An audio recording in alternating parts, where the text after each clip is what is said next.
Hey, salut tout le monde. Je vous retrouve pour la suite de la vidéo de la semaine dernière sur mes partenariats. J'ai déjà répondu à une grosse partie de vos questions sur les collaborations que je peux avoir avec des marques ou avec des éditeurs. Je reviens aujourd'hui pour répondre à la deuxième flopée de questions.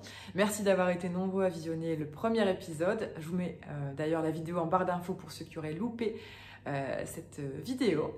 Et c'est parti pour la suite.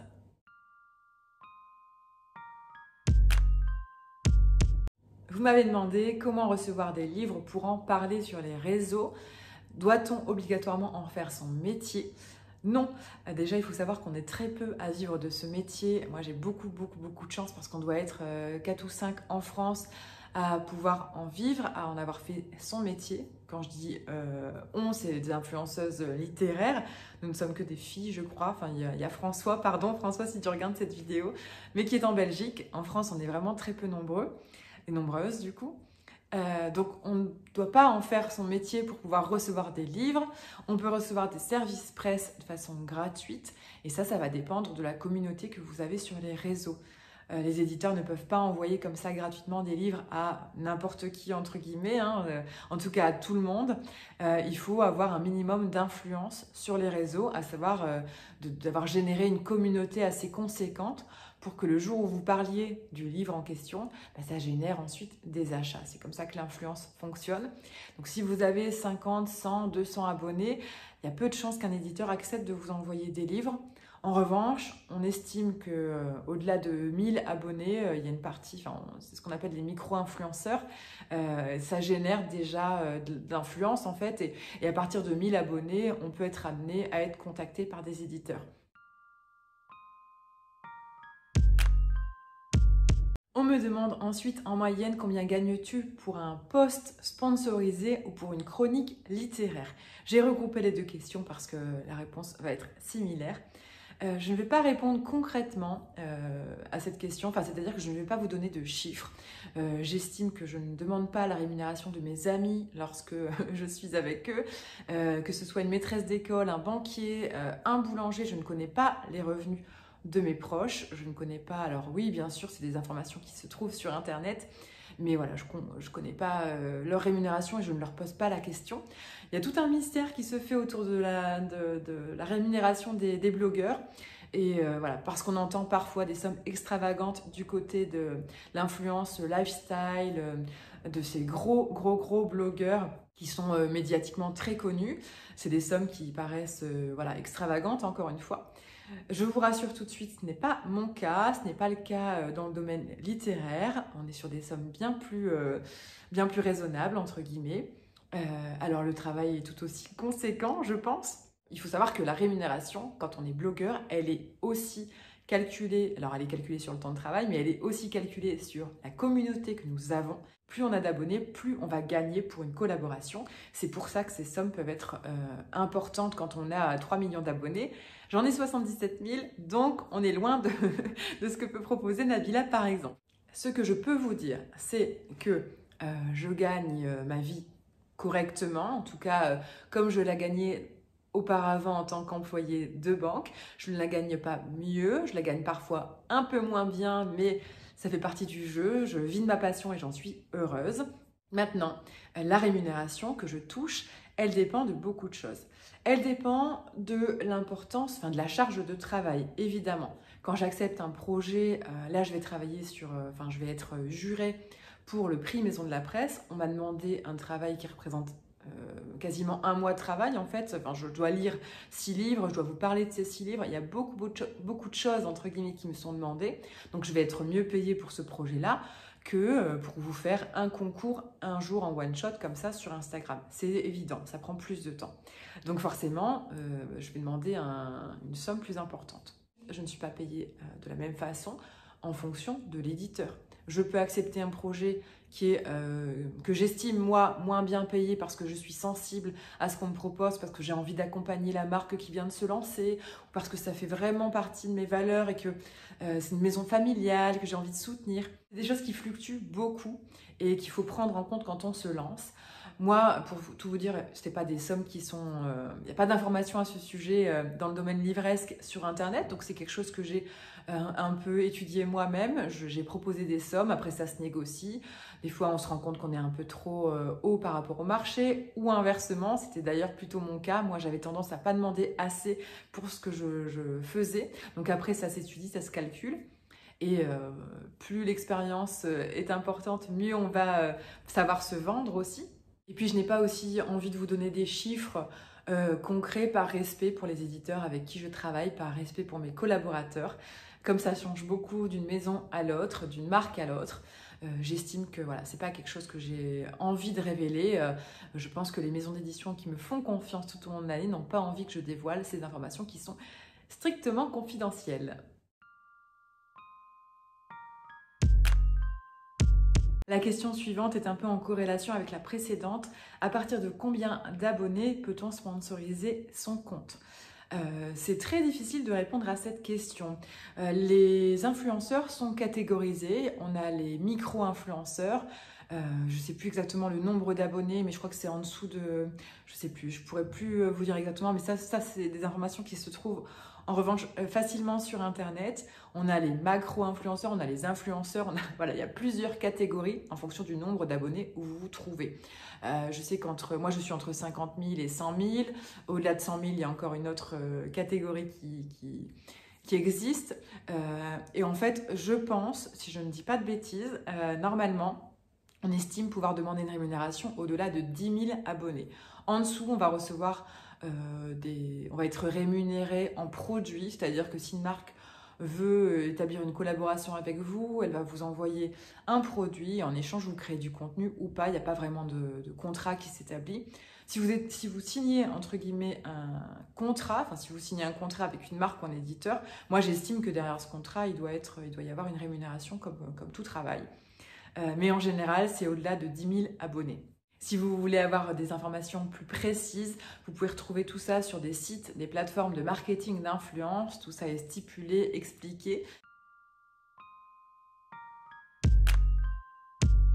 Prochaine question. À quel moment as-tu décidé de percevoir une rémunération en échange d'un service presse ?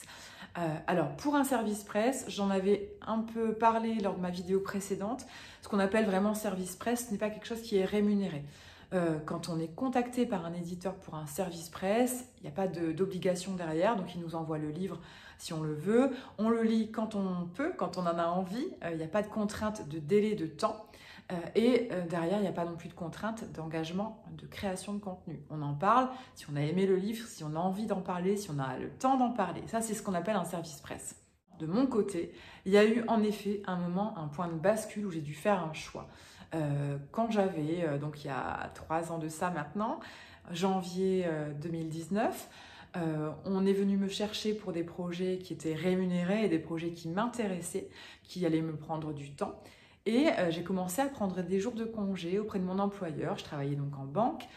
J'ai dû poser quelques jours de congé comme ça à droite à gauche pour pouvoir accepter ces projets qui me faisaient envie, qui étaient livresques et qui me motivaient beaucoup plus que d'aller travailler en banque. Et il y a eu un moment où j'ai dû me dire, ah ben là c'est plus possible de cumuler les deux, je n'y arrive plus. Il va falloir faire un choix. Et c'est mon conjoint qui m'a un peu poussé d'ailleurs, pour tout vous dire, à faire ce choix. Il m'a dit, là stop, essaie de prendre une année sabbatique auprès de ton employeur pour pouvoir développer cette activité et voir si du côté du blog, tu peux un jour en vivre. Donc ce que j'ai fait, c'est que quand on me contactait pour créer du contenu autour d'un livre, j'expliquais la démarche, j'expliquais ma situation. Voilà, je n'acceptais plus, entre guillemets, de recevoir un livre pour en parler gratuitement. Si on me demandait de parler de ce livre sous un délai de 3 semaines, 1 mois, si on me disait il faut que tu fasses un concours, nous on aimerait que tu fasses une chronique, j'expliquais ma situation, j'expliquais tout simplement que travailler gratuitement, ça n'est pas possible en fait aujourd'hui en France, et que je n'avais plus envie de de travailler gratuitement, et que si réellement ils voulaient établir une collaboration, il fallait que ce soit rémunéré.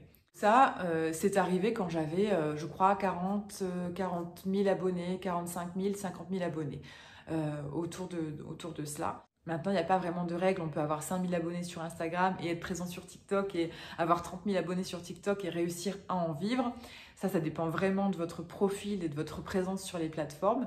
Je voudrais préciser aussi qu'il m'arrive encore beaucoup de recevoir des services presse, donc des livres gratuitement, sans obligation derrière, et je les lis sans être payée pour les lire. Et puis, bon, je l'ai déjà dit, hein, je vous le répète, je lis beaucoup de livres qui sont personnels, entre guillemets, c'est-à-dire je vais en librairie acheter des livres, bon, si ce n'est le fait que je stipule sur Instagram quand je suis payée pour vous parler d'un livre, c'est toujours indiqué, hein, je marque contenu rémunéré, mais sans cette notification-là, vous ne pouvez pas deviner, vous, si je suis payée ou pas pour le faire, parce que je suis toujours transparente et sans filtre quand je vous parle des lectures, que je sois payée ou pas pour le faire.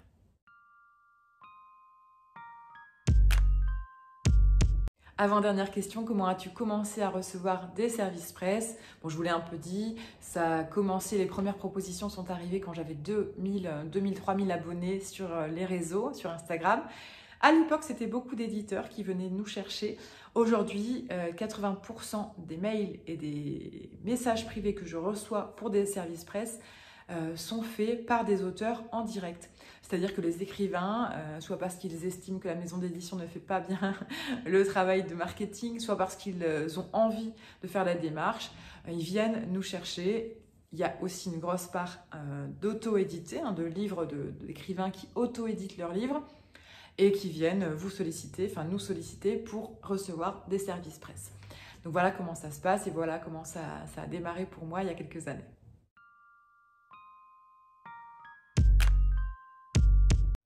Et dernière question, on m'a demandé comment se passaient les collaborations avec Escale en bord de page. Escale en bord de page, c'est le compte Instagram d'Anne-Sophie qui est créatrice d'accessoires autour du livre et qui tient également une bouquinerie à Épernay. Elle a démarré dans une camionnette qu'elle avait réaménagée pour vendre des livres d'occasion sur des marchés. Et aujourd'hui, elle a sa propre librairie d'occasion. Je vous invite vraiment d'ailleurs à découvrir son compte parce que je trouve sa boutique magnifique. J'ai trop envie d'y aller un jour et de découvrir ça vraiment, en vrai. Voilà, comment s'est passée cette collaboration? Anne-Sophie, je l'ai suivie quasiment depuis le début. J'ai suivi l'avancée du projet, la création de sa camionnette. J'ai vraiment été touchée par ce projet parce que, encore une fois, je suis écolo et que ça correspond un peu à mes valeurs. Donc, le livre d'occasion, c'est quelque chose que voilà, j'en achète beaucoup. Je vends mes livres moi-même parce que j'aime l'économie circulaire. Donc, je pense qu'il y a une question de sensibilité qui s'est faite de suite. Et ensuite, Anne-Sophie a proposé des pochettes à livres. Aujourd'hui, elle a développé ça avec des marque-pages, des coussins de lecture. Et puis, c'est naturellement, je ne sais plus qui est venu vers l'autre. Peut-être que c'est moi, peut-être que c'est elle, je ne sais plus qui a fait la démarche. Mais un jour, on s'est dit pourquoi on ne proposerait pas des collections communes à proposer sur mon compte Instagram, mais sur un tissu qu'on aura toutes les deux choisi. Donc on fait le choix du tissu. Anne-Sophie me dit bah voilà, moi j'ai 2-3 tissus à te proposer, lesquels tu préfères, qu'est-ce que tu as envie de faire. Évidemment, c'est Anne-Sophie qui est créatrice, qui est couturière, donc qui va faire la vente et qui va recevoir le chiffre d'affaires des ventes qu'elle fait, c'est tout à fait normal. Mais moi, puisque c'est moi qui communique sur cette vente, sur cette collection, je touche une partie qu'elle me reverse à la fin du mois. C'est la fin de cette vidéo, j'espère que j'ai répondu à toutes vos questions et avec honnêteté, enfin j'espère que, en tout cas c'est ce que j'ai fait, j'espère que ça s'est ressenti. N'hésitez pas à me mettre un petit pouce vers le haut pour m'encourager comme d'habitude. Merci d'avoir suivi ces 2 épisodes et puis comme la dernière fois, si vous avez des questions sur mes partenariats auxquels je n'aurais pas répondu, laissez-moi tout ça en commentaire et je serai ravie de vous faire un volume 3. Voilà, je vous dis à bientôt, ciao!